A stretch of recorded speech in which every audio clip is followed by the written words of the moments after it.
Heloise, and I'm very excited to be able to share and demonstrate some of my favorite hints with you on this video. Ever since my mother started her newspaper column in 1959, it's been a desire to bring our hints alive through the use of television. It's one thing to read a hint, but it's really great to be able to actually see what I'm talking about. So, I've recorded these hints through the years and picked some of my favorite ones just for you. These are time, money, and energy-saving hints that I know can make your life happier, healthier, and easier. For your convenience, each hint is numbered and grouped into sections, such as stain removal, food preparation, laundry hints, and others. You can find a particular hint just by putting your VCR in the fast-forward or reverse search mode. Or if you prefer, you can just sit back, relax, and watch from beginning to end. The handy guide that comes with your tape also lists the number and title of each hint. I hope you enjoy these helpful hints from Heloise. Let's get started.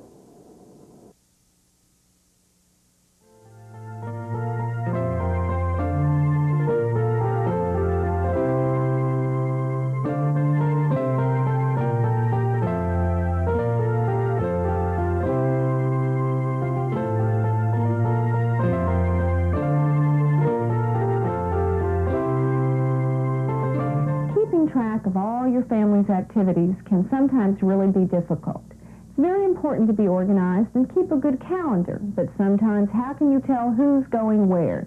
Well, if you'll assign each member of the family a different color pen, it'll help you a lot. They each write down their activity in their color pen. Then at a glance, you see the pink and you know that Sally's going to the Girl Scouts. Now, speaking of keeping track of things, we all know that you should save your receipts and your bills because you're going to need them later in the year. And nothing's worse than digging through a drawer. Well, what I do is that I go ahead and either staple it or paper clip it to the appropriate month. So this month when I pay a doctor bill, I take the receipt, put it with the paper clip on the preceding page. Then at the end of the year, I don't have to dig through a drawer. I know that they're right there and organized. Sometimes it's difficult to keep your address book neat because people are always moving and you have to scratch out addresses. Well, rather than do that, if you'll put the name in ink but pencil in the address and their phone number, then that way if they move, all you do is erase it and then write in the new one and it stays neat. But if you haven't done that and you've got the names and address in ink and your friends move, simply take an address label, put it over the name and address, and then that way you write in the new one and it still stays neat. One of the problems with address books sometimes is picking out the right name in a hurry. If you'll color code them, put one in red, one in green, the other one in blue, it's very easy to pick out one name without having to go down a whole list like that. So keep this in mind the next time you're putting in a new name and address in your book.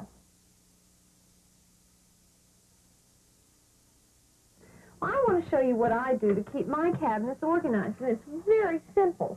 I buy these little turntables on sale, and I get 2 or 3 at a time, and I put them in my cabinets. Now, what's neat about this is everything's here, and with a flick of the wrist, you can find what you want. I have my fingernail polish, all my extra vitamins, good things like that.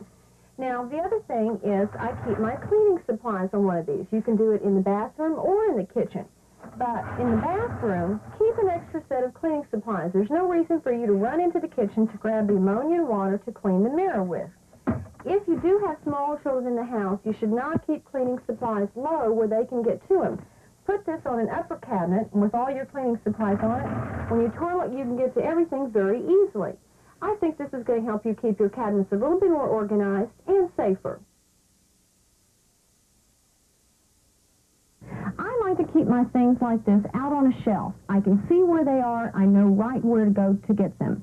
Now, before putting them up, if you'll cover it with a piece of plastic or put them in a plastic bag like that, then when you know what you want, you come and pick it up, remove the plastic, it's clean, and you can use it directly without having to rewash it. Now, this is particularly good for large pieces of silver. This is a great place to use those plastic cleaner bags.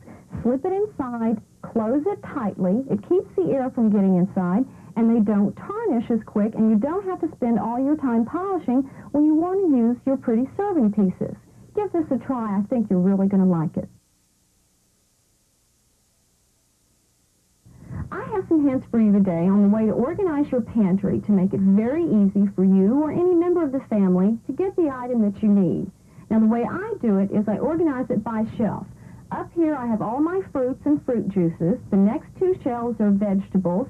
Down here, I have canned meats and soups. And then I have a special shelf for miscellaneous and special items like party things. Now, if you want to, you can label them fruits, veggies, etc. And then that way, any member of your family knows that if they want a can of green beans, they go to the shelf that says vegetables. The other way to do it is color-code it. Anything that's red, meaning ketchup, tomato paste, goes on one shelf. Anything that's green goes on the other shelf. That can be green beans, pickles, relish, whatever. So if you know what you want, you go to the shelf with the right color. I don't have room next to my stove to hang a spice rack, and I hate opening a drawer or opening a cabinet and having to go through 5 or 6 different cans to find the spice that you want. So what I do is I put them on a double-tiered Lazy Susan. It's very simple to walk in here and with a flick of the wrist, find the spice that I want. Now I have another one that I keep steak sauces and seasonings and things like that on. This turntable holds all those miscellaneous items that you never know where to put. And this one is for all kinds of salad dressings, vinegar, things like that. It's a great space saver, and I think the best part is that when it's time to go to the store, you come in, turn it around, and you can see if you're out of steak sauce or your favorite seasoning, and it's very easy for you to restock. Give this a try. I think you'll really like it. Every time you go to the grocery store, it seems like things cost more and more. Well, one of the ways to help you save on your grocery bill is to buy in bulk. If you can afford it, you have the place to store it, you know that your family likes green beans or corn or tuna fish, and you're going to use it within 6 months to a year, buy 6 cans or even a dozen, because the next time you go back to the grocery store, you know it's going to be a few cents more. Now, when you come home from the store and you're putting your canned goods up, if you'll put the newer canned goods in the back and turn them upside down, you'll always know which can to grab first. And before you open any canned good, take a little towel and wipe off the top. It gets dusty and dirty, and there might be some germs in there that you don't want to get into your food. And this will help you always have the freshest food on your table, and you'll save some pennies in the long run. Most people have 2 sets of dishes.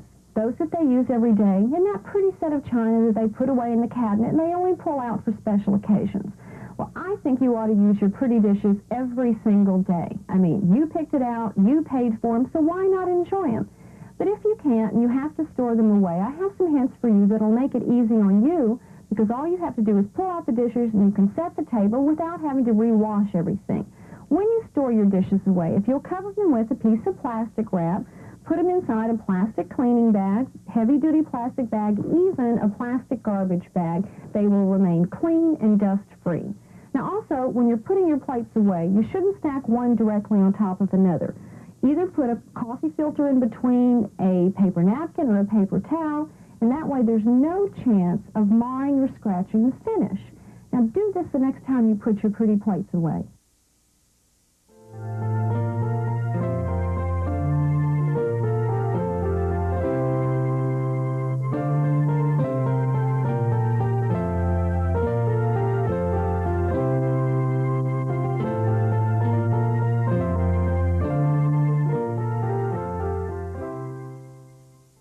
If your family likes hamburger and you know you're going to use a lot of it, when it's on sale, buy 10 or 20 or 30 pounds of it. It sounds silly, but it's going to save you money. Now, when you get home, there are a few things you can do that are going to save you time. Make up your hamburger patties. Do 5 or 10 pounds of it, wrap them, put them in the freezer. Then you can just pull them right out. They're already done. Take part of the hamburger meat and divide it, and go ahead and brown 5 or 10 pounds of it. Put it in a plastic bag and say pound or 2 portions, pop it in the freezer. Now this is going to save you time, because sometimes when you're in a hurry to fix dinner, you pull out the hamburger, it's already been browned, you add your green peppers, your onions, your spaghetti sauce, and dinner's half done. What I really like about this is that you're recycling. What you're going to do is use the plastic lids that come on margarine tubs and coffee cans and things like that. Or if you want to make a big hamburger patty, use the larger size lid. Now, it's very simple to do. After after you've divided up the hamburger meat into the portion that you want, a lot of people don't like to handle hamburger meat, so all you do is slip your hand in a plastic bag, put the hamburger meat on like that, then you take another lid, place it on top, and simply press and squish it around. Now, another easy way to do this is to use an ice cream scoop. You just scoop up the hamburger meat, put it on there, and press the release. Now, if you have enough of these, go ahead and make them up like this, stack one on top of the other, wrap it, and put it in the freezer. If not, all you have to do is peel it off, wrap that, and there's your hamburger patty. How many times have you grilled hamburgers for a large group of people, and the people that want theirs well done are standing there watching the grill and watching the hamburgers cook while everybody else is eating? Well, I'm going to show you how to avoid the problem. Save yourself some time and make all your hamburger patties up ahead of time. Then before you grill them, those that want them well done, you poke a hole in the center. It's like making a donut hole, but this is a hamburger hole. Then when you grill this, the inside cooks the same time as the outside does, plus the hamburger patty will cook faster. Now, for those people that want theirs rare, you take a small ice cube, kind of poke it in the center, and form the hamburger around it. Then when you put this on the grill, the ice slowly melts, and it keeps the inside of the hamburger nice and rare. And this is really nifty, because then you can grill at the same time those hamburger patties that you want rare and those that you want well done, and everybody can eat at the same time. Most everyone loves meatloaf, but not everybody likes to make meatloaf because your hands get all dirty. Well, let me show you how to make it and keep your hands nice and clean. All you have to do is use a plastic bag. Now, use one of the bags that you bring fruit or vegetables home from the grocery store in, because you're going to throw this away. Put the hamburger meat in, your bread, your egg, your onions, green pepper, whatever you put in meatloaf. Then all you do is squish like this, and it mixes it all up, and your hands don't get dirty. This is a great way to get the kids involved in fixing dinner, because they just love to do this. Once it's mixed well, plop it out and form your loaf. Now, meatloaf may be traditional, but the shape doesn't have to be. If you want to, you can make 4 or 5 little individual loaves, or put them in a muffin tin like this, and they cook quicker too. And if you do make the traditional shaped meatloaf and you're putting it in the pan, before you put it in this pan, put a slice or 2 of bread on the bottom, and when the meatloaf cooks, the bread absorbs all the grease.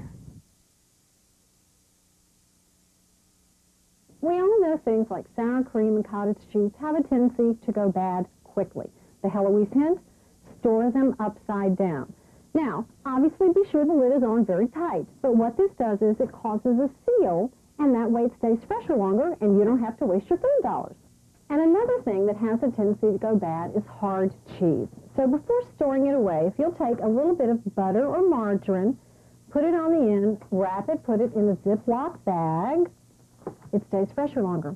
And cheese has a tendency to get moldy. So if you will take a little bit of vinegar, put it on a paper towel, just a dash, wrap the cheese in it, put it in a self-sealing bag, and store it, it won't get moldy. These hints will help your food last longer, and you don't have to throw it away. I have some nifty hints for you today on how to store your staples and keep them nice and fresh and dry and bug-free. One of my favorite ways is to use these large glass or plastic jars. You can keep your flour, sugar, whatever in there, and they stay nice and dry. And this is really great. After you've opened some spaghetti or noodles or pasta, drop it in one of these jars, put the lid on tight, it'll stay fresh and bug-free. Now, if you don't have all these jars, when you get home from the store, even before opening the box of rice or cornstarch or whatever, put it in a plastic bag and seal it. This way, if perchance you've brought a box home from the store that has weevils in it, it's going to stay contained in here, and they're not going to spread to the rest of the things on your shelf. And this is really a good idea for things like breadcrumbs, croutons. Even after you've opened the box, keep it in here, and they'll stay nice and fresh. I've got some hints for you today for when you're cooking and you have a lot of things to chop up. You know, after you get them chopped and you have to use your hands to pick them up and get them to the pot or something, it takes a lot of time and it's messy. Well, an easy way to do it is use the lid from a plastic margarine tub or coffee can or whatever. Take your scissors and cut it in half, and you've made yourself a scraper. And this is really neat. You can pick up the whole pile just like that, and it's real clean to do. Now, if you want to, you can use a spatula. Be sure it's not slotted, of course. And you can scrape up a lot that way, too, and do it in 2 times rather than going back and forth and back and forth. Also, when you're cooking and you have 5 or 6 different things to cut up, rather than use bowls that you're going to have to wash anyway, use paper cups. These little paper cups hold about, maybe a third of a cup. So when you have a few little ingredients, put it in the cups, pour it in your dish, and throw the paper cup away. You know, the way butchers used to clean a butcher block was they'd pick up a handful of sawdust and throw it down and rub it around. Well, not many of us have sawdust around the house today, but you can use salt. If you sprinkle a lot of salt on the butcher block or your wood cutting board and use either a piece of nylon net or a sponge or whatever you have in the kitchen and rub it like this, the salt will help clean the butcher block and clean the wood. Now, if you do have a stain that's there, you can use a half a lemon along with the salt, and that will help bleach it out. Now, after you've done this and cleaned it, you must remember to always keep them oiled. Now, it's very simple to use a little bit of vegetable oil on a paper towel, just a dash, not a whole lot, and rub with the grain of the wood, and you can see how quickly it's absorbed. So if you take care of the butcher blocks, they'll last you a long time. Did you know that there are other things you can use your freezer for besides frozen foods? Now, one of my favorites is I eat a lot of popcorn. If you store the popcorn in the freezer in a tightly sealed jar, it'll stay fresher longer and it pops better. Now, another one is that we all know how expensive pecans and walnuts and things like that are. If you'll keep these in the freezer, they'll stay fresh for a really long time. Now, you're not going to believe this, but this is true. If you store your candles in the freezer before lighting them, then when you do burn them, they won't drip as much. We also know how expensive coffee is. And if you don't use a lot of coffee, after you open the coffee, if you store it in the freezer, it stays fresher longer. Now, one of these that's really nifty is if you keep important papers at home, insurance papers, documents, things like that, store them in the freezer, and if there's a fire, this is the least likely place that they'll burn. Fresh eggs. How do you tell if they're fresh or not so fresh? If you add a little salt to some water, put an egg in it, the fresh egg will sink to the bottom. A not-so-fresh egg will float, and actually we have about half and half here. How do you tell if an egg is fresh or hard-boiled or raw and hard-boiled? A raw egg wobbles, a hard-boiled egg spins. The other hint is after you hard-boil them, take a pencil, mark an X on them, even put the date on it. That way when you go to the fridge, you know how old the eggs are. You don't want to use inactive yeast. Take hot water, add a pinch of sugar, then add the yeast to it. If the yeast foams up, then it's active and it's okay to use. Same thing with baking powder. Use about a quarter cup hot water, half a teaspoon of baking powder, and if it bubbles up, then the baking powder is active and your cake will turn out nice. So keep these hints in mind if you want to know if your cooking ingredients are fresh.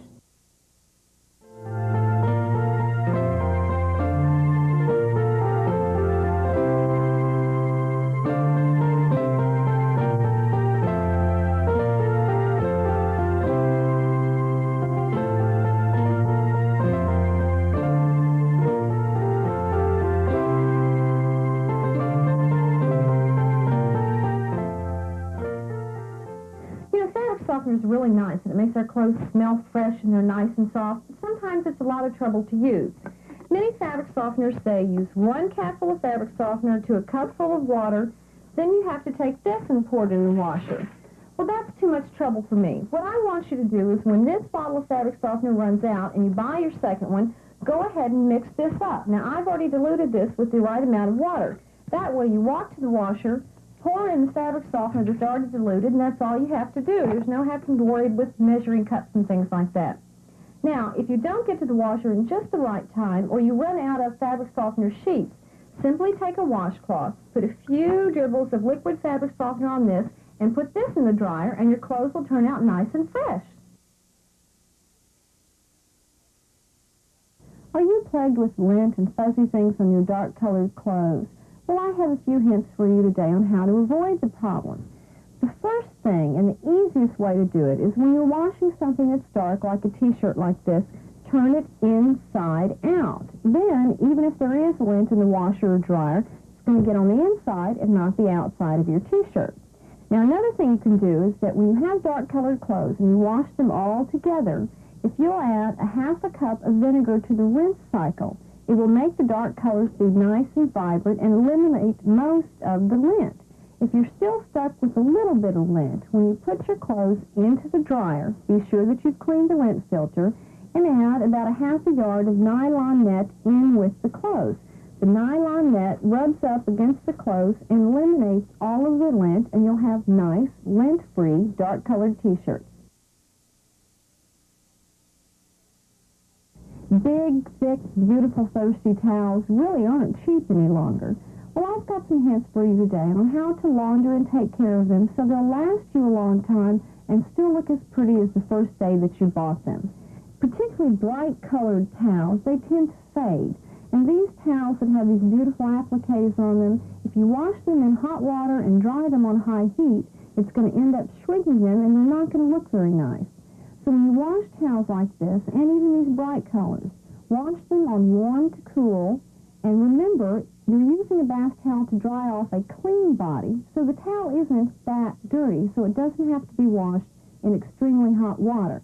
And when you put them into the dryer, put them on tumble on low heat, because high heat is going to shrink this applique. Now, the best way of all to dry a towel is hang it out in the sun, but be sure and not put it in direct sunlight because you don't want it to fade. The first and foremost thing is get to a stain immediately. As soon as possible, flush it with cold water. Now, the only exceptions to the rule are if you've spilled hot coffee or hot tea on it, then you use hot water to get it out.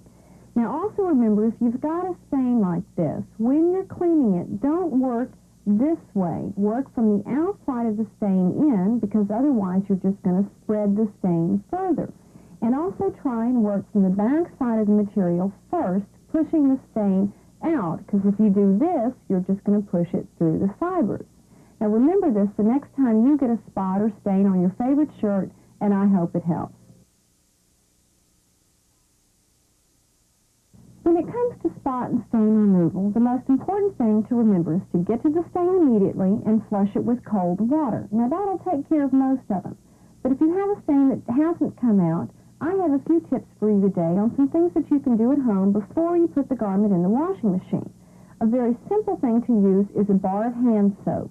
Dampen it and rub it into the stain, then toss it into the washing machine, and a lot of times that'll take it out. Now also, a real easy one to use is liquid dishwashing detergent. Put it directly on the stain. You may have to rub it in a little bit. You can even use a toothbrush or a nail brush. Do like that, toss it into the machine, and that'll work wonders. Now, if you have a particularly stubborn stain, you can always use dishwasher detergent. What I like to do is I take this, I pour it directly on the stain, add a little water, scrub it, toss it into the machine, and it'll come right out. Spot and stain removal doesn't have to be as difficult as some people think it is. There are a lot of commercial products on the market that you can use. Now, one of them is a pre-wash spray. When you use a pre-wash spray, please be sure and read the can and follow the instructions. You have to be very careful because a lot of them, if you spray it on the stain and let it sit for too long before putting it in the washing machine, the pre-wash spray is going to leave a stain, and a lot of them won't work in cold water. Now, you can make your own stain remover or pre-wash spray at home, and it's very simple to do. Use 1/3 of a cup of liquid dishwashing detergent, 1/3 of a cup of water, and 1/3 of a cup of ammonia. Only these 3 ingredients. You can put it in a spray bottle like this so that you can spray the stain, or you can put it in an empty bottle like this and add it directly. Before you put your shirt on, if you'll take some rubbing alcohol, put it on a white facial tissue or whatever, and rub it across the back of your neck where the collar line is, I think you'll be amazed at the amount of dirt that comes off.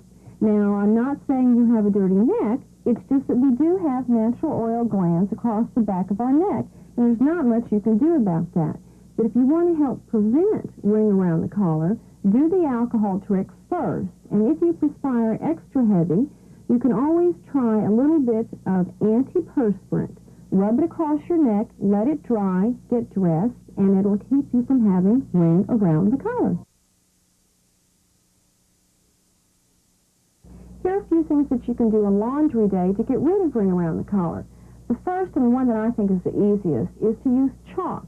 And all you do is take the chalk and rub it into the oil line along the material like this.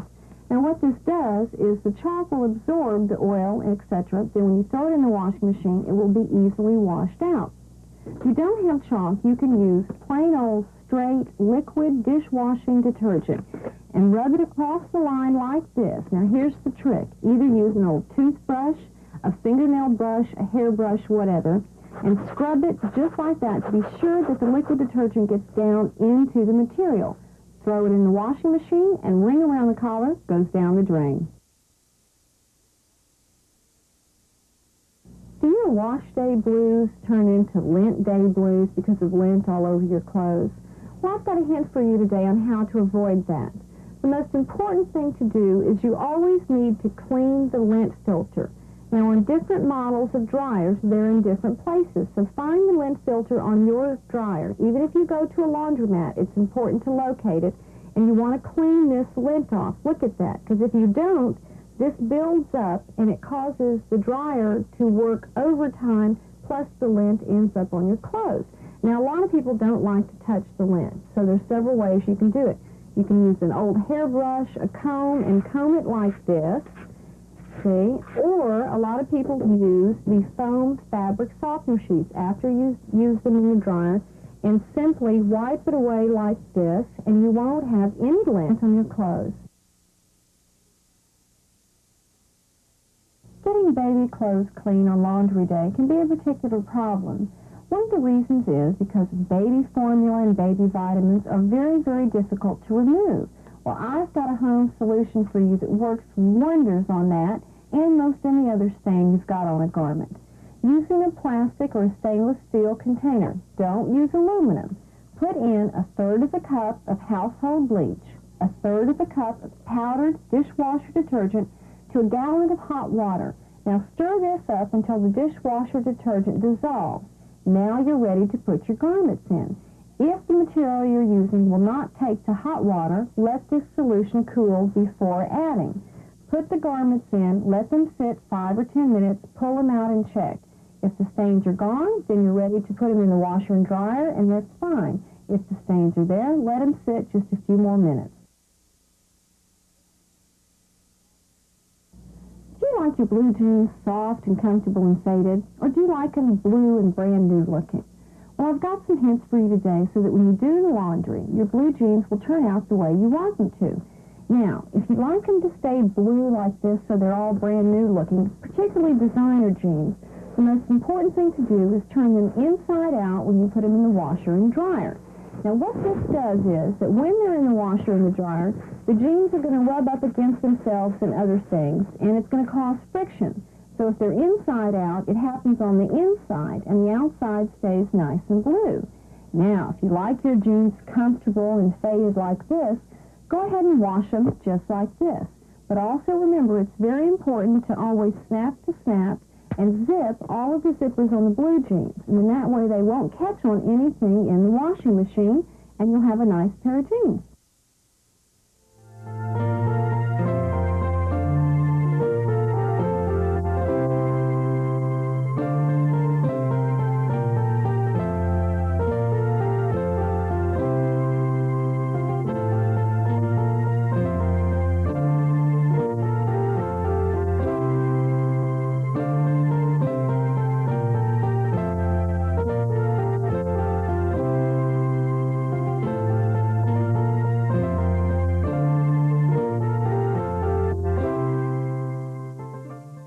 If you know Heloise, you know that I love nylon net. I want to show you today how to make a nylon net pom-pom. Now, these are really good for all kinds of things around the house. It's very simple. Buy a yard of nylon net at a fabric store and fold it over several times like this, and then take your scissors and cut it either with a 6-inch or 8-inch width. Then you're going to stack them one on top of the other like this. Now, if you're a seamstress, you can run a big basting stitch down the middle and gather it like you do a ruffle. If you're like me and a little bit lazy, all you have to do is hold it in your hands like this and gather it this way. Then you put a rubber band around the center of it and you fluff it out. Do you remember how you used to make carnations out of facial tissues when you were a kid? Well, that's what you're going to do here. Simply fluff it like this, and you can trim it up if you want to and make it nice and pretty. And this is fantastic to scrub all kinds of things in your kitchen. Do you know there are a multitude of uses for this nylon net pom-pom, and they're very easy to make and very inexpensive. I keep one in the kitchen. Super for scrubbing pots and pans that you can't use steel wool on. Great for scrubbing out the sink. And if you have things where a little bit of food is stuck on something and you don't want to scratch it, grab the old nylon net pom-pom. Now I keep one in the bathroom also. You don't have to go buy expensive cleansing grains and things like that. Just take one of these and it's great to scrub your face. In fact, if you've had a sunburn and you're starting to peel, did you know that this will get rid of all the dead skin? It's super as a lint brush for your clothes. And one of my favorite hints is, on a rainy day when the kids are inside and about to drive you bananas, give them a couple of these to play with. They can play ball with it, and even if it hits the lamp, it's not going to hurt anything. I want to show you today how you can wash your windows, have them be nice and sparkling, and do it with things that you have at home. The first thing you can use is cornstarch. Put a couple of tablespoons of cornstarch into a gallon of water and use that to wash your windows. Or household vinegar is wonderful. Half vinegar, half water. It'll help cut the grease and the bugs. And the best of all is non-sudsing ammonia. Put just kind of a blob, blob, blob like this into a plastic spray bottle, fill the rest with water. Then spray your windows, and now here's the trick, is use newspaper to wipe the windows off and to wash them, because it doesn't cost you anything, it doesn't leave lint on the windows. Now the trick is, when you do the inside of the windows, do this way. When you do the outside, do that way, and you'll know where the streaks are. If you have a dog or a cat in your family, I'm sure you know how difficult it is to remove the animal hair from your couches and sofas and things like that. Well, there are a few things that you can do before you vacuum your upholstery that will remove the animal hair very easily. One of the easiest ones to use is a damp sponge. All you do is go over the fabric like this, and it picks up the majority of the animal hair.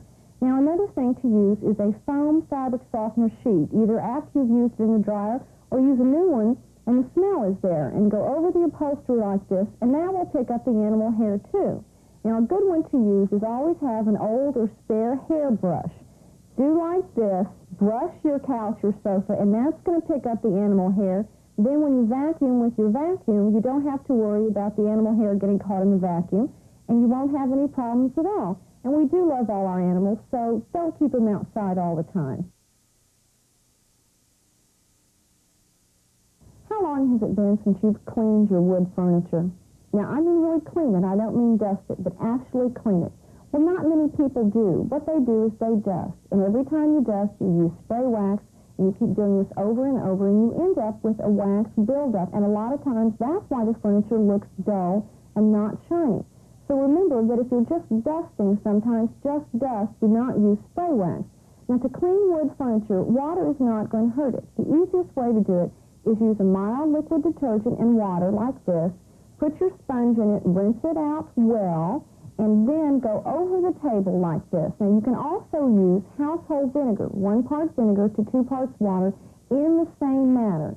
Then, using a clean sponge with fresh water, go over the table one more time to get up any residue. Then all you have to do is dry it well, wax, and your furniture will look beautiful for a long time. Furniture is a major investment in your home, and if you take care of it, it'll serve you well and last a long time. Well, no matter how careful you are, it seems like someone, even though they don't mean to, puts a glass down on a wood table, and then when you remove it, there's a water ring. Well, let me show you how to remove the water ring and a very easy and economical way to do it. Now, this sounds silly, but it really works. If you will use cigar or cigarette ashes and mayonnaise, mix it up and make a mixture like this, then put it over the water ring and let it sit 6 or 7 hours. Once you wipe it away, the majority of the times it will take care of the water ring. You can use petroleum jelly in the same manner. Now, the other problem with wood furniture is that somehow it gets scratched. Well, if you've got wood furniture that is scratched, an easy way that will usually take care of the scratch is to use a walnut or a pecan Rub it in like that, and you won't see the scratch at all. The worst part about cleaning out the tub is getting on your hands and knees and reaching and scrubbing and all that stuff. Well, there's an easy way to do it, especially if you have a bad back or arthritis and it's physically difficult for you to do. Once you pour your cleanser in, if you use a child's broom, you can sit on the edge of the tub, you can stand up if you want to. It's going to reach all the places that you need to. It even gets back around here where the tile is. Now, if you don't have a child's broom, you can use a toilet bowl brush. It scrubs real well. It reaches just as far and does a super, super job. And the best part is you haven't even been on your hands or knees once. Especially if you have someone that really has a difficult time, why don't you pass this tip along to them and make it easier for them? You know, plastic shower curtains are really neat, but sometimes they get really gunky and yucky. Well, it's very simple to take care of. All you have to do is throw it in your washing machine.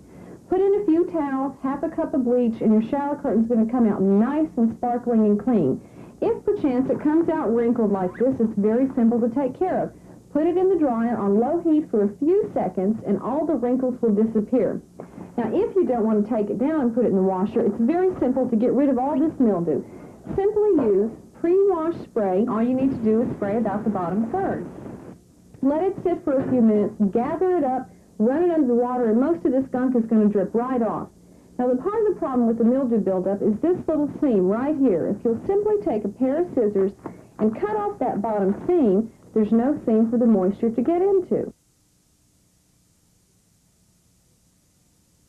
Since you don't have time to do a thorough cleaning, I have some quick hints for you to get you out of the kitchen fast. Believe it or not, your dishwasher gets dirty. Have you noticed that it's kind of brown and orange and gunky in there? Well, the Heloise way to clean it is to put about 2 or 3 tablespoons of powdered breakfast orange drink. I know it sounds crazy. In the dishwasher, run it through the regular cycle, and that gets rid of all that orange stuff. To keep your coffee maker free-flowing, and really if you have a hard water buildup problem where you live, put about 2 cups of white household vinegar in the coffee maker, run it through 2 or 3 times, then follow up with fresh water, and that will help prevent it from being clogged. And if you have a stainless steel sink like I do and hate to keep it clean, here is a favorite Heloise hint. Put a little vinegar on a paper towel, do this, and it cleans away all of the hard water spots. And then to make it shine, put a little cooking oil on a paper towel. You wipe everything down, and the sink looks absolutely shiny and gorgeous. So remember these quick hints to keep your appliances clean. Did you know that it's very important to have your sofas and chairs cleaned at least once a year? Now, it really is, because it will help you prolong the life of your furniture and keep it looking nice for a long time. In between your professional cleaning, or your cleaning it once a year, you should vacuum. Not just your floors, but vacuum your sofa or your chair. Put on the attachment that does this. Go over the upholstered furniture very, very carefully to remove all the things that are floating around your house. Not only is there dust, but there's cigarette smoke and who knows what else. And it's important to do this once a month, because otherwise it's going to get ground in there like this. Now, if you really don't want to go to the trouble to do this every single month, a quick way to do it is to use an old hairbrush. This is really good. You simply brush your chair like that. You're getting all the dirt and the dust out, and it's going to make it look nice. So remember this, and your furniture will last a lot longer. Midi blinds and Venetian blinds really are great. They save us a lot of money because they keep a lot of heat out and a lot of sunlight, and it's a good energy saver. But sometimes they're a real pain to keep clean. Well, a very simple way to dust them is to use the mismatched socks that we all seem to have around. Put one on each hand, hold it like this, and you simply go across this way and dust them. Now, if you want to get the inside and the outside, all you do is do this and put your thumb and forefinger and go all the way across. Now, if you want to wash them, dip one hand in a little mild detergent water and the other hand in clear water. You do this and you do this, and they're going to come out nice and clean. One problem with Venetian blinds is sometimes they're hard to pull up and pull down. If you'll check from the very top here and be sure that the cord is not twisted, a lot of times that will alleviate your problem. Hope you like this hint. Cobwebs belong in scary movies, but they don't belong in your house. And one of the difficulties with removing cobwebs is they're usually way up near the ceiling, and if you're my height, it's hard to reach. So unless you're lucky enough to have somebody in your family that's 6'5", let me show you how to get rid of the cobwebs without any trouble. The best way is to use a cardboard tube that paper towels comes on, or even the longer ones that wrapping paper comes on. And this is a wonderful place to use your old pantyhose. Wrap it around here, and you can get rid of the cobwebs. If you don't have pantyhose, just even attach a piece of the paper toweling, and that'll take care of it. Now, the best way of all is, you guessed it, nylon net. If you will attach some nylon net, either tape it or put a rubber band around it, to a yardstick, you can reach as tall as you need to get rid of those cobwebs. Now, one step better in total recycling is to use paper, cut it like this, and throw it away. Leather is very fashionable, and if you take care of it properly, it'll last you for years and years. Well, I've got some hints for you on how to take care of your leather goods at home so they'll stay beautiful. Now remember that leather, whether it's a leather hat, a purse, or even a leather top table, is skin, so it needs to breathe, and you need to moisturize it. Most importantly, never store a leather purse away in plastic because it can't breathe. Now also, it's like your skin, and you need to clean it. The easiest way to do it is to use mild liquid detergent in a bowl of water like this, dip your rag or your sponge in it, and go over your leather purse or whatever you're going to clean. Then you want to be sure and clean it with fresh water to get the detergent off. Now, after doing this, you want to moisturize the leather.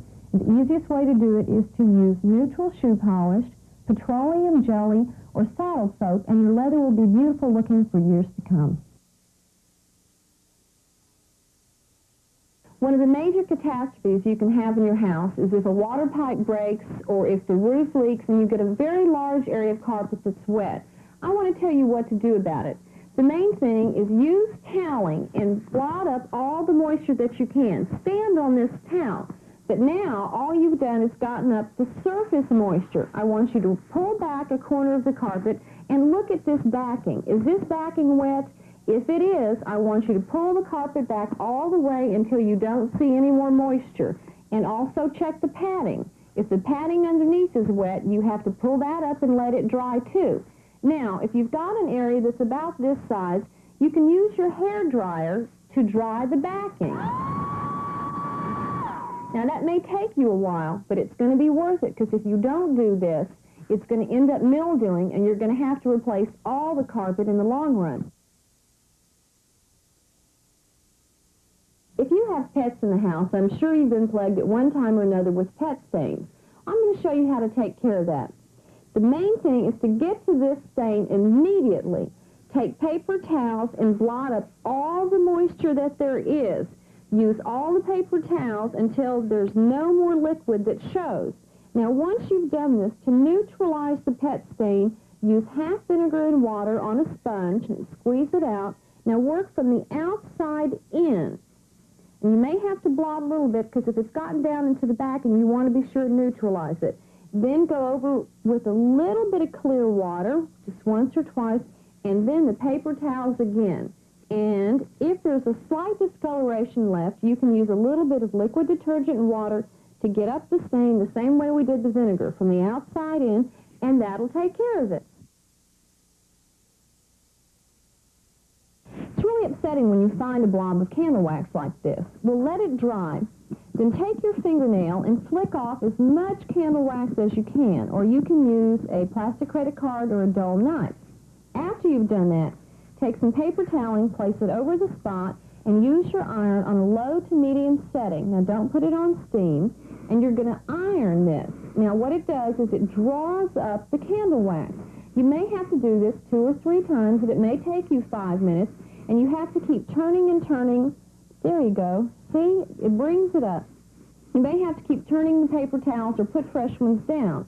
Then, if there's a little bit of discoloration left, all you have to do is use a mild detergent and fresh water, and that'll take care of the problem. One of the questions I get over and over again in the column is how to get out carpet stains. Now, the main thing when you have a stain is to get to it immediately with paper toweling. And you're supposed to blot up all of the moisture. And I don't care if you have to use an entire roll of paper towels, and I want you to put all your body weight on it and get all the liquid up. Now, after you've done this, if there's a discoloration left, use a little bit of liquid detergent and water on a sponge. Now, the trick is to work from the outside of the stain in towards the center, because if you go from the center out, all you're going to do is spread the stain. Then a little bit of clear water to get up the detergent, and then the paper towels again. And keep pressing and pressing and pressing until there's no moisture at all, and that should take care of most of the stains that you're going to get on your carpets.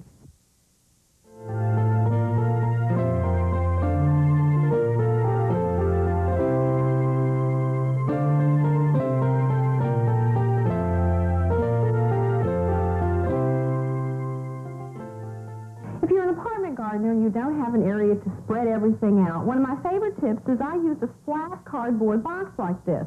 Put my rocks in one end, your dirt, your peat moss, whatever you need, and it all stays contained. Now, most people use rocks or pebbles for the bottom of the pot for drainage. If you don't have that, you'll use these little styrofoam things that we pack crystal in and stuff like that. Put them in the bottom until it covers the hole, and it works out perfect. Also, one of my favorites is eggshells. Save your eggshells, and you crumble them up like this. Put them in the pot till they're about 1 inch covered. Then you go ahead and add your soil. Okay? Pot your plant like that, and everything is right there, and it's contained. And the next time you're playing home gardener, use these tips, and it'll make it a lot easier. This is a spider plant, and these little things, I call them babies. Once they get to this size, if you want to start a new plant, you pinch off this and you put it in water. And after a few weeks, you're going to get a nice root system. Once you've got your root system like that, you can repot it into soil, and you're going to get a beautiful new plant from a plant that you already have. Now, the same thing with ivy. Ivy seems to grow long and spindly, and sometimes the leaves grow far apart like this. If you'll pinch it off right at the leaf, it's going to grow nice and bushy. Then you take this part, plant it in water, and you're eventually going to get another root system like this. You repot it, and you have a whole new ivy plant from your original one. Before you make your arrangement, you should always cut off about a bottom 1/4 to 1/2 inch of the stem. Now, I use a pair of scissors because it's a lot easier than cutting with a knife. And when you do cut, be sure and cut the stem at an angle, and it's exposed more of the stem, and it can absorb the water easier. Also, be sure and pick off any of the leaves that are going to be below water level. Then when you do make your arrangement, be sure and put warm to hot water in the vase, and this will also have the flowers absorb the water quicker. Now, if you every day or so, if you'll change the water and snip off a little bit of the stem, your flowers will last longer. Now, a real good trick for flowers that are a little bit droopy is to pop them in the refrigerator for a few hours, and they'll perk right up. And never, ever put a bouquet on top of a television set. It's too warm. One of the problems I have is when I go out to the garden to pick flowers, I cut them, and the stems are really short, and they won't fit in the tall vase that I want to use. So I simply take some marbles, fill the vase up, add water. Then when I put the flower in, the marble supports the stem to the right height. Now, if you don't have marbles, you can use a plastic drinking straw and measure approximately how high you want it to be. Then all you do is cut it to the right length. Then, when you insert the stem into the straw and put it in the vase, it's supported, and the water comes up through the straw, and they stay nice and fresh. I love having fresh flowers around the house, and I want to share with you a very economical way to have a lot of flowers for a little bit of money. What I do is I buy only one bouquet, but rather than put them in just one vase, I break them up into 3 or 4 different vases. Now, these 4 flowers do look a little bit lonely, don't they? So here's the trick. Go out to the garden and cut off some greenery. Just a snip here, a little bit there, you fill it in, and it looks lovely. Now, if you have a lot of flowers in the bowl, then you only need just a few small little leaves to fill in the void spots. Don't be afraid to mix different types of greenery either. I think it's interesting, it makes it more attractive, and then you fill in the spots too, so that you only have to use a minimum of flowers per arrangement. Now, if you can't go out to the garden to get your greenery, you can always use carrot tops, radish tops, parts of celery, anything that's green that's in your refrigerator. One of my favorite ones is to fill the fireplace with candles.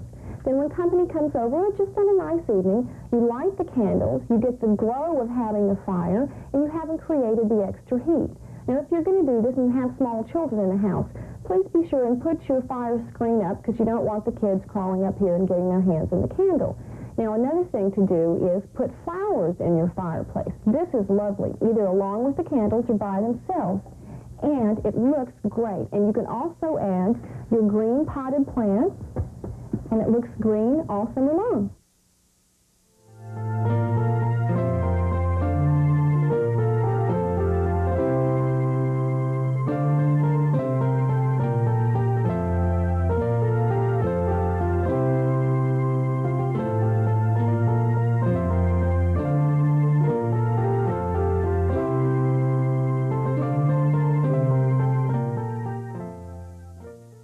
Are you bothered by oil or grease spots on your driveway or garage floor? Not only are they unsightly, they can be dangerous if you step in it and slip, or they can really cause a mess when somebody steps in it and tracks it into the house. Well, let me show you an easy way to take care of it, especially a fresh oil spot. As soon as you see it, if you'll use some cat box deodorizer, sprinkle over the spot, and then pat it down like that. Now, if you don't have cat box deodorizer, you can use sand, or you can even use dry cement, anything that will absorb the grease. Let it sit 10 or 12 hours or until you see the grease coming up. Then simply sweep it away. If there's still a spot left, all you have to do is repeat the process. Does your driveway or garage look really ugly because of grease and oil spots? Well, the main thing is to get to them as soon as possible to clean them up. If you don't get to them quite in a hurry, here are some home remedies that you can use to remove them. One of my favorites is pre-wash spray. This stuff is fantastic. Spray it on the spot, let it sit a while. You may have to kind of scrub it a teeny bit, and then all you have to do is rinse it away. Now, you can use household cleanser. Sprinkle that on the spot, or you can use dishwasher detergent is really, really good. Sprinkle on the spot again, or you can even use laundry detergent. Once you've done this, you add a little bit of water, and then you may have to scrub, let it sit, and then all you have to do is hose it off like that. Now, if the spot is really bad, you can use household bleach or uric acid, but please follow directions carefully. What you need to do is utilize the free space you have, which is wall space. Now, rather than just drive nails into the wall, use a 1x4 and attach it where the studs are, which is usually 16 inches apart. Then you can put as many cup hooks or nails as you want in this piece of wood. Now, this is really neat to hang all your garden tools, your rakes. If you want to, you can even label this garden tools, house tools, etc. It's great to store out-of-season sports gear. Just hang it up. You always know where it is.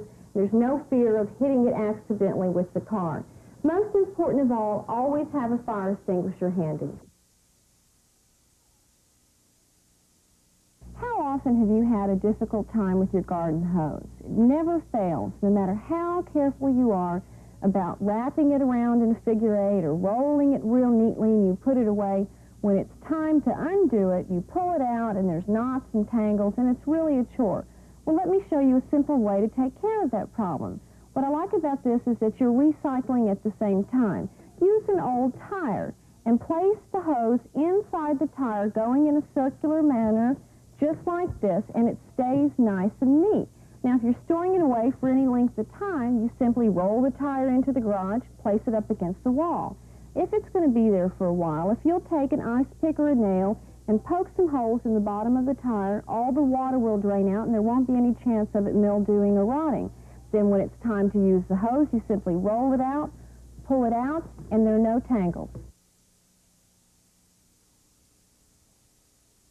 How often have you loaned out your hammer or screwdriver or garden tool and then it's not there when you need it? Well, I've got some hints for you today on how to color code and identify all of your tools so they'll always find their way home. My favorite way to do it is to pick a really obnoxious color, bright pink, lime green, orange, even in purple and spray paint the handles all the same color. Then when someone who has borrowed this sees that this has a purple handle, they know that it doesn't belong to them and it'll end up back at your house. If you don't want to spray paint the handles, you can always color code them with pieces of tape.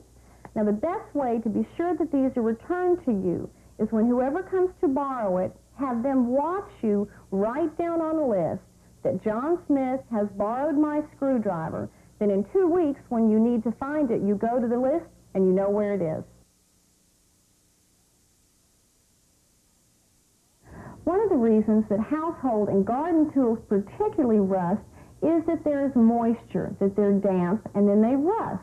Well, an easy way to solve the problem is to store them away someplace that it's going to be dry. A quick way to do it is have a bucket and fill it with sand, or you can use a bucket and fill it with cat box deodorizer because this absorbs moisture. You put the garden tool in there and there's no problem.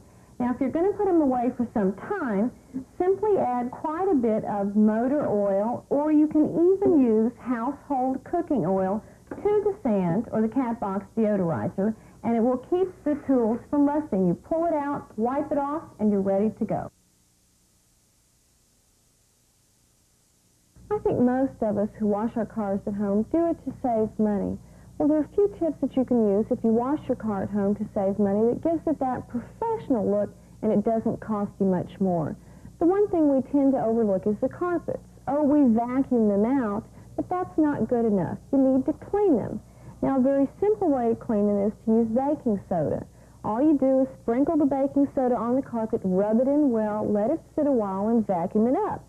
Now, if you have a few slight, small stains on it, you can use household liquid detergent and water on a sponge, rub it over the stain, and then go over it with a clean sponge to get rid of the detergent. Now, if you want to clean the entire carpet, don't forget that you can use commercial carpet cleaner that you use inside your house. Spray it on, let it sit a while, and if you have a tough stain, scrub it with a toilet bowl brush. I just hate to get into a car that has a stale, smoky smell. Or if it bothers you too, or you have somebody in your family that smokes, there are a few things you can do to help prevent it. The most important is that you want to put something in the ashtray. Well, sand works wonderful. Cat box deodorizer is great, or you can use plain baking soda. Now, what I like to do is mix baking soda in with the sand.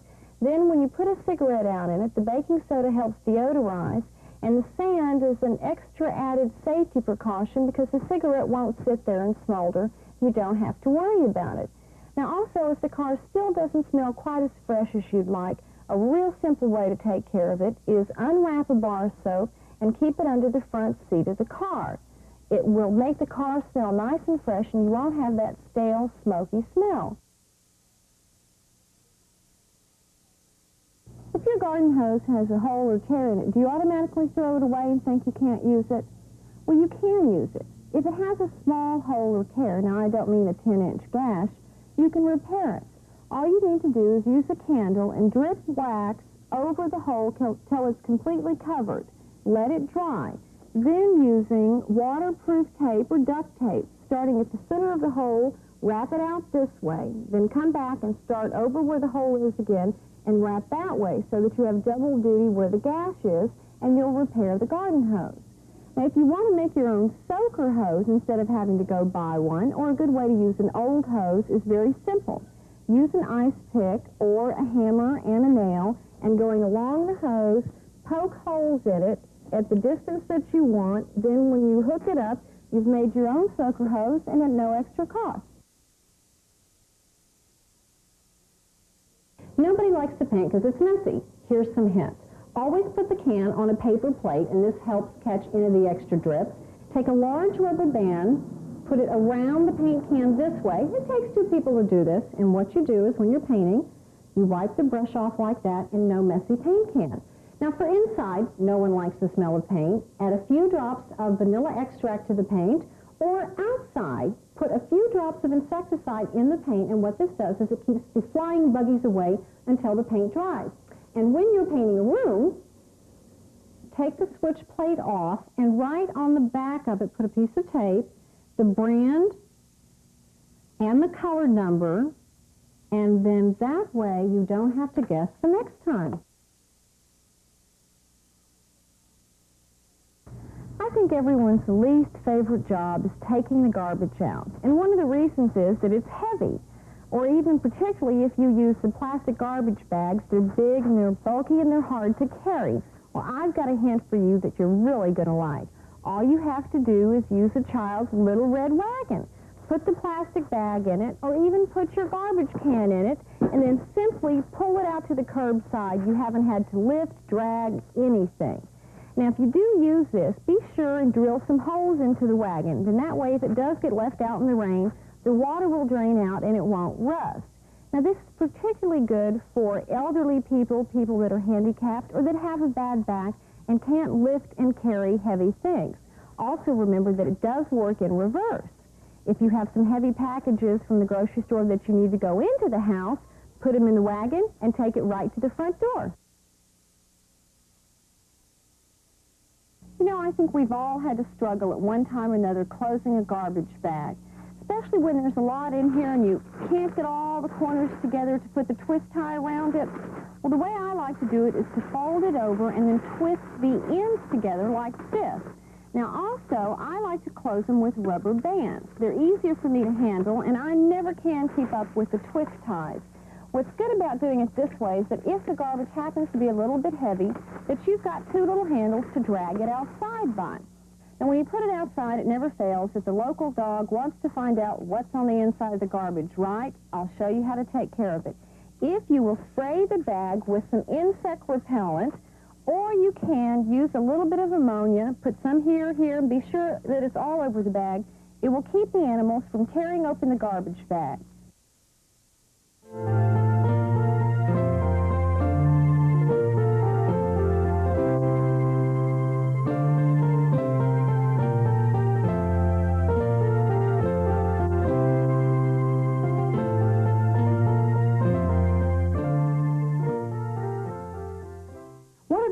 With making your bed in the morning is that it takes too much time, or it's difficult to do, so most people don't like to do it.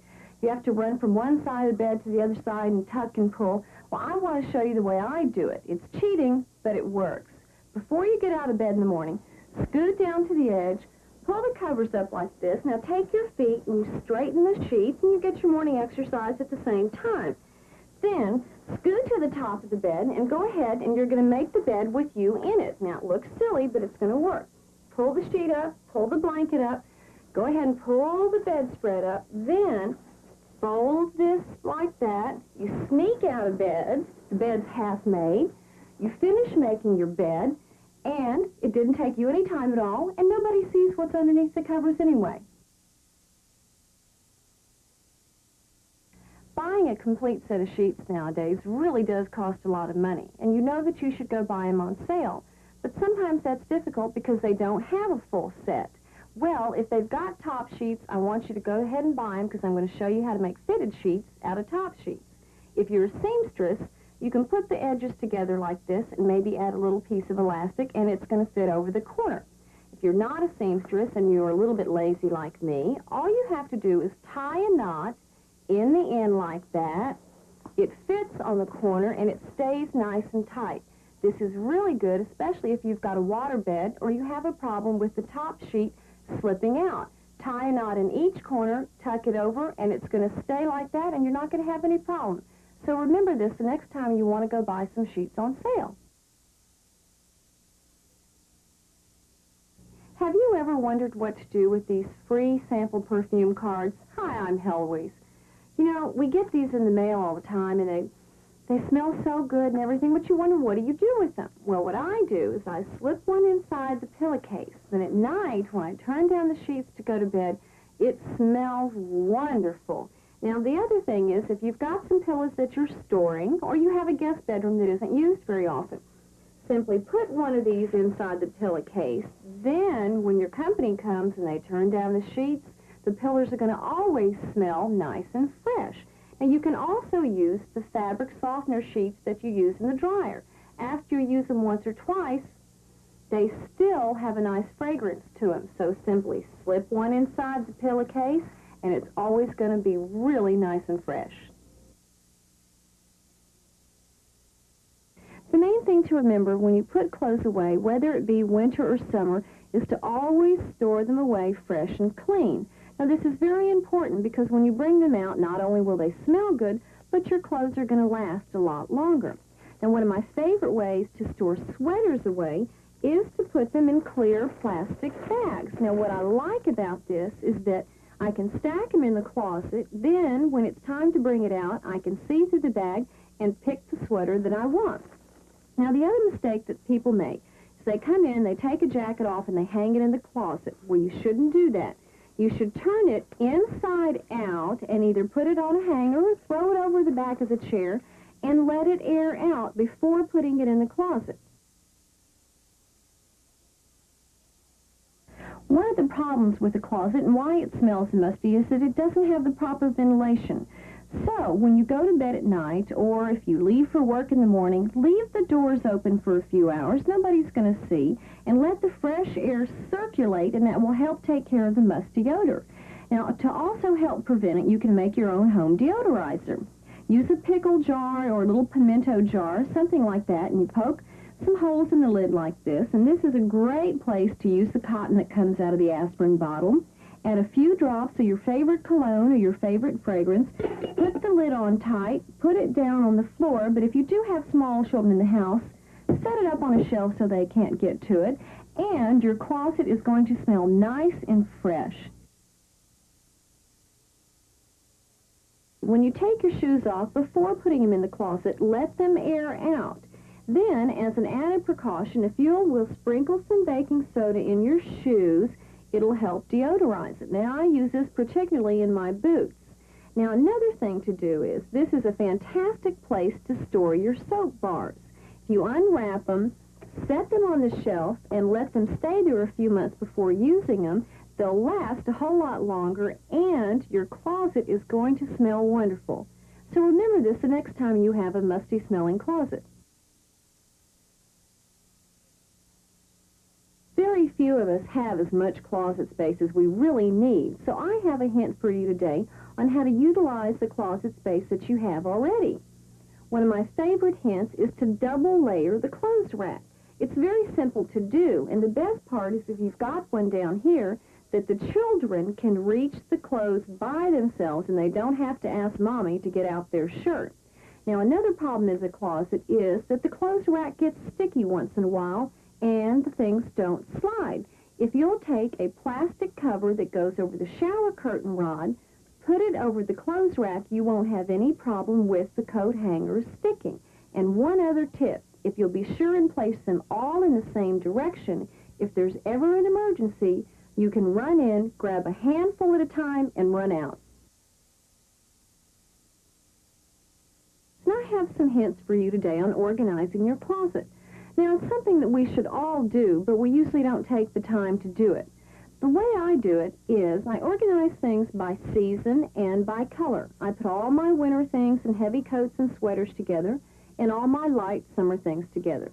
Then, when I organize it by color, if I know that I want a special white blouse, I go right to where the white blouses are, and I don't have to spend time going through the entire closet to find it.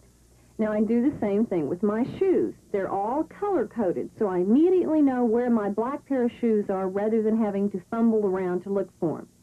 The other thing I do is I hang my boots. I use very inexpensive skirt hangers rather than buying boot trees. And it's really simple. You just hook them on and hang them in the closet.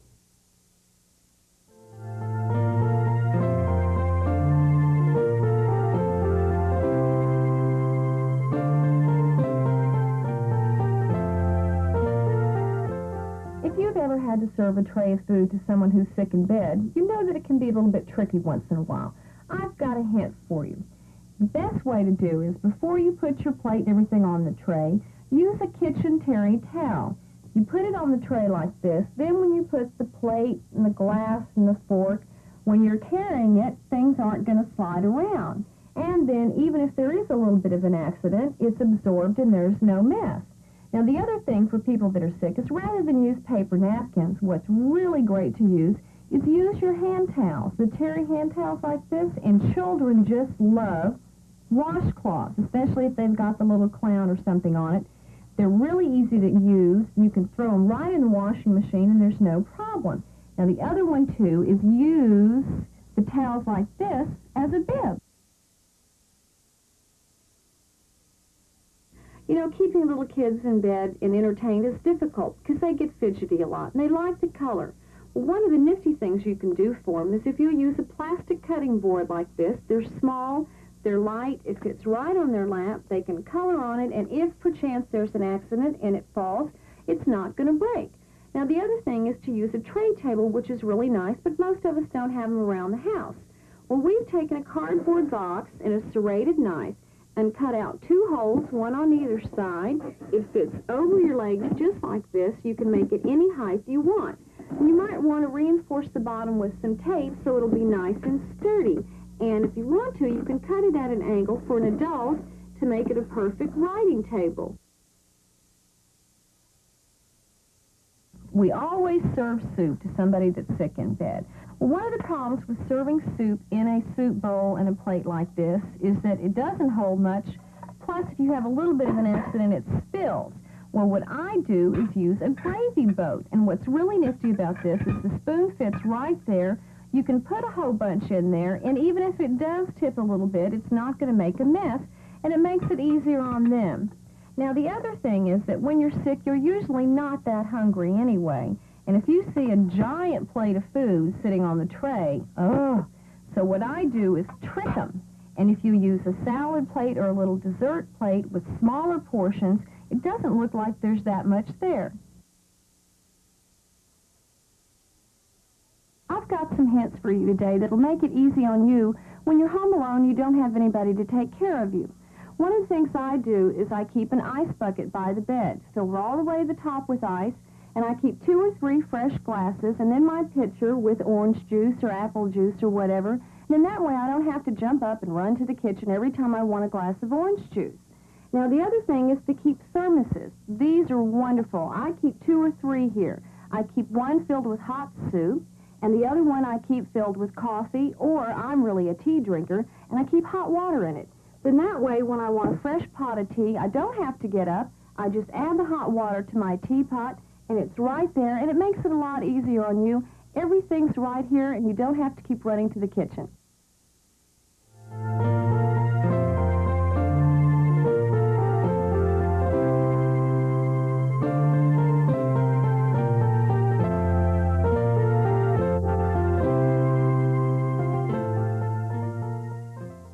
I think everyone loves to barbecue, but nobody likes to clean up afterwards. And one of the messiest things to clean up is the barbecue grill. I've got a few tips for you today to make it real simple for you to clean the grill. The first thing is, after you've taken the last hamburger or hot dog off the grill, if you'll throw it down on the grass and squirt it with the hose, now be sure that it's out of the traffic pattern, then when you come back, most of the gunk is already off of it and you don't have to scrub too much. If you've forgotten to do that, if you'll use a large, sturdy plastic bag and put the grill inside and add about, a half a cup to a cup of ammonia. Now, you're going to set this someplace that's out of the way, too. You want to be sure that small children or animals can't get a hold of it, and secure it very, very tightly so none of the fumes get out. I like to use a rubber band. It works a lot better than the twist ties. Then when you come back a day later and it's time to clean the grill, most of the gunk will fall right off. I've got some tips for you today for when you're picnicking or going to barbecue out in the backyard. Save yourself some time and steps. Don't keep running back and forth to the house to bring things out. If you'll use one of these cartons that soft drinks come in, either the cardboard or this good sturdy plastic kind is really the best. You can put in your foil, your plastic wrap, all your silverware, all the utensils that you're going to use to barbecue, your paper towels, napkins, whatever, and you only have to make one trip. Now also, if you're going to be serving drinks to quite a few people, there's no reason to go back and forth. If you'll simply use a muffin tin, you can carry a lot of drinks at one time. Now here's a really nifty one too. You know how everybody always gets their drinks mixed up or loses their glass? Either color code them with a piece of tape or put the tape on there and mark an initial on the tape, and everyone will know just which is their glass. When you're traveling with food, there are a few things you can do to make it very convenient for yourself. When you go camping, the first meal is always the hardest one to fix. Everyone's tired and you don't want to unpack everything. So do yourself a favor and take the first meal with you. Either take a casserole or something that you can eat cold, or wrap something up in foil that you can just heat in the fire and you don't even have to unpack one pot or pan. And when you're traveling with a salad, you'd like to keep it nice and crisp. Well, if you have a set of bowls that fit inside of each other, you can put ice in the large bowl, put your salad in this one, put the ice in it, and when you travel with the salad, it stays nice and fresh. And the same thing you can do with a double boiler. Put your ice in the bottom, put whatever you're going to carry, like potato salad, in the top. When you get to your destination, it stays fresh, and there's no chance of it spoiling at all. When you go camping or on a picnic, you want to make it as easy on yourself as possible. Well, one way to do that is not have to carry a lot of weight. There's no reason to take a giant jar of mayonnaise or relish or mustard when you know the chances of using the whole jar are very, very slim. So what you do is plan ahead and use the plastic margarine tubs and put the mayonnaise or whatever in this tub, snap on the lid, and carry this. If you've got a large family, use the large size. Now, on a picnic, there's a problem with everybody opening the jars and doing this. Use a muffin tin and put everything in like this, out on the table. Then you can cover it with plastic wrap when you're finished, but if someone wants to make a sandwich a little bit later, everything's out. If you don't have a muffin tin, you can always use paper cups like this, group them together, and the same thing holds. That all you have to do is put some plastic wrap over it, and it'll keep the flies off. Now remember to make it as easy on yourself as possible because you want to enjoy the day too. Camping really is a lot of fun, but sometimes it's hard to find a place to shower or change clothes. Let me show you what to do. Take along a plastic hula hoop and suspend it from a tree limb like this. Then you also take along 2 plastic shower curtains and simply hook the shower curtain around the hula hoop. Then you have a place to shower or change clothes, and it's all nice and private. And all you have to do to turn this into a shower is run a hose up over the tree limb inside. Now, the kids like this in the backyard when they pretend they're camping. If you don't have a hula hoop, you can use an umbrella. Simply turn it upside down and hook the shower curtain around like this. Now, it's a good idea if you're using this for children to be sure and pad this just in case. And also, don't forget, if it rains, this is going to catch with water. So if it's an old umbrella, you can poke holes in it so that the water will drain out, and if not, take it down when it looks like it's going to thunder. Camping out and going on a picnic is a lot of fun, but when it comes time to eat, when the ants show up to help you with your lunch, it's not very fun.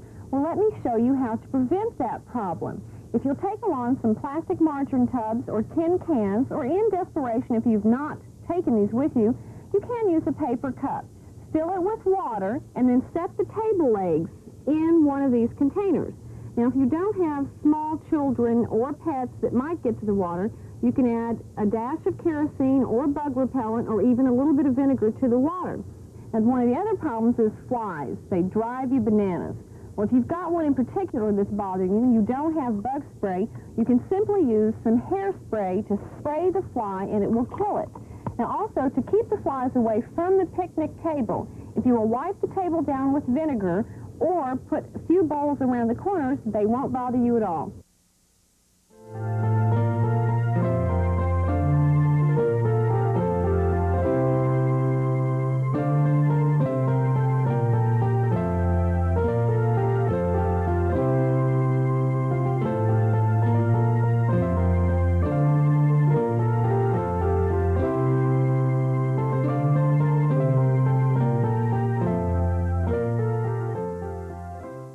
You throw your soap slivers away. Well, you shouldn't, because you're throwing money away. So I want to show you what to do when the bar of soap gets down to a little piece like this. When you unwrap the new bar of soap, wet this one, wet this, press it together like this, and let it dry. Then the little soap sliver has adhered to the big bar of soap, and you haven't wasted anything. Now, if you want to, you can take a piece of nylon net and cut it about 8 inches wide, slip the little teeny piece of soap in there, tie a knot in each end, and you have a back scrubber for in the shower. Now, another thing to do with soap slivers, or a new size bar of soap if you want, is take the bar of soap or your slivers, drop them in the bottom part of a pair of pantyhose. Tie a knot in it, and this is great for camping. You tie it around the outside faucet, and the little kids don't have to run in the house to wash their hands all the time. How many times have you moved a picture from one place to another, or made a mistake when you've hung a picture and you take the picture hanger out and you're left with a big hole in your wall? Well, let me show you a very easy home remedy to take care of it. All you do is take an aspirin and you crunch it up with the back of a spoon like this and make a relatively fine powder. Then, wet the end of your finger and gather enough powder that you think will fill the hole and simply pat it in. Now, you may have to do this again if it's a pretty big hole, but just to pat it in like that, then you brush away the difference and no one is ever going to know that you made a mistake. Now, if you have green or blue walls, an easy way to do it too is you can use toothpaste, because toothpaste is colored. So pick the color of toothpaste that matches your walls, pat it in there, let it dry. You can kind of buff around the edges, and you won't have any holes in your walls that anyone can see.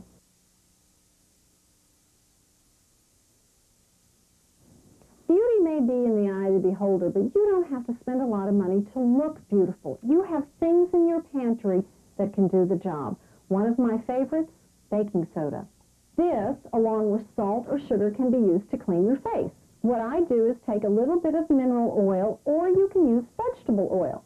Sprinkle some salt, or put the sugar or baking soda in it, and you make a nice little paste that you clean your face with. It gets rid of all the dirt, gets rid of the dead skin, and your skin is nice and soft, and you haven't spent a lot of money. And if you're prone to acne, or you want a home-style facial, use a little milk of magnesia on a cotton ball, dab it on your face, let it dry 5 or 10 minutes, and rinse with cool water. Now, there's no reason to spend a lot of money on fancy eye creams. Basically, all they are is mineral oil, etc. Take a vitamin E capsule, poke a hole in it, and very gently pat it around your eye, and it works. If you're one of those lucky people that gets to enjoy a fireplace, I'm sure you're aware of how much wood costs, and we all know that it's going to be costing more and more. Well, let me show you today how to make your own logs out of newspaper. And what's really nifty about this is that you're recycling, and it doesn't cost you anything extra. The trick is that when you're putting your newspapers in a stack like this, to roll them, place every other one with the folded edge like this, so the stack is nice and flat as opposed to having a big bump at one end. Now, when you're rolling these, I want you to roll them as tightly as you can, because you want to make this nice and compact. And you can use either a tuna fish can or a pineapple can, as opposed to tying it with string like this, and put the log this way through here. Now, what I want you to do is place these outside and either let them get rained on and get wet, or sprinkle them with your hose, and then let them dry before using them, and they'll burn more efficiently. Fireplace safety is very important, and there are a few simple rules for you to follow that will allow you to enjoy your fireplace and not worry about it. The most important thing is that you should always open the flue before lighting a fire. Well, the reason that people don't do this is they don't see the handle. They light the fire, the house fills up with smoke, there's even a danger of the flames coming from the fireplace going out into the carpet, and at that point it's difficult to reach over a fire to open the flue. So what you need to do is you need to attach something to the handle that will draw your attention. Anything. You can use a handkerchief, you can use a string, even a paper towel. Anything that will draw your eye to the flue handle so you know to open it before lighting a fire. Now, when the fire is not in use and you're not using your fireplace, the flue needs to stay closed. If you have a problem with things falling down into the chimney, simply put a screen over the top, smoke goes out, and nothing falls in. How many times have you tried to hang a picture and you drive the nail in the wall and you end up hitting your thumb? Well, let me show you how to avoid that. After you've marked on the wall where you know you want to hang your picture and where you want the nail to go, put the nail through a piece of paper or 3x5 card, anything that will support the weight of the nail. Then simply tap the nail in once. Now, for the rest of it, hold the card. Simply tap like that, and there's no danger of you hitting your thumb. Now, the other problem that a lot of people have, particularly on sheetrock, is that when you put a nail in, the sheetrock tends to crumble. To avoid that, put a piece of transparent tape over where you're going to put the nail in, hang your picture. Then when it's time for you to remove the picture, you simply peel the tape off and the sheetrock will not crumble. The most important thing to remember when hanging pictures is always measure correctly, and if you will simply use a pencil to mark, it erases like that. One of the first things you do to trim the old budget is cut back on some of the luxuries and some of the little special things that make life nice. It seems like the first thing to go is the subscriptions for magazines. I mean, they're informative, you would enjoy them, but 5 or 6 magazines a month can really affect your budget. Well, here's a way to have the magazines you like to read, and they don't cost you anything. What you do is you have a shared subscription. Either your neighbor next door or some good friends, one of you orders one magazine at a time. Then you trade the magazines off. Now, the problem sometimes is that the whole family hasn't read the magazine. Well, what my husband and I do is that when I finished reading the magazine, I turn down the front corner. Then when he gets the magazine, he knows that means that I'm finished with it. Now, when he's finished reading the magazine, he turns down the back corner. Then I know that I can pass this along and everyone's enjoyed the subscription.